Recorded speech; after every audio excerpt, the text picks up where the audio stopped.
நாளை பார்த்திங்கன்னா பிரபஞ்ச வசிய நாள்.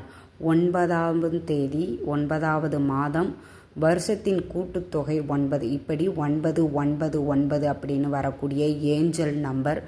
இந்த பிரபஞ்ச வசிய நாளில் காலையில் 9 மணி 9 நிமிடங்களுக்கு நீங்கள் என்ன பண்ணணும் அப்படின்னு பார்த்தீங்கன்னா, 9 ரூபாய் நாணயத்தை உங்கள் உள்ளங்கையில் வச்சுக்கோங்க. வச்சுட்டு இப்போ நான் சொல்லக்கூடிய இந்த மந்திரத்தையும் நீங்கள் பார்த்தீங்க அப்படின்னா 9 முறை சொல்லிட்டு அந்த பணத்தை, அந்த 9 ரூபாய் நாணயம் இருக்குது இல்லைங்களா, அதை நீங்கள் பணம் வைக்கக்கூடிய இடத்துல ஹேண்ட்பேக், பர்ஸ் எதில் வேணாலும் நீங்கள் வச்சுக்கோங்க. இப்படி வைக்கும் பொழுது பணம் சார்ந்த பிரச்சனைகள் அனைத்தும் நீங்கி வீட்டில் செல்வச் செழிப்பு அப்படிங்கிறது ஏற்படும். பணப்புழக்கங்கள் அதிகரிக்கும். கண்டிப்பாக நம்பிக்கையோடு செய்யுங்க. நாளைய தினம் 999 அப்படின்னு வரக்கூடிய பிரபஞ்ச வசிய நாளில் இந்த நேரத்தை தவற விடாதீர்கள். காலை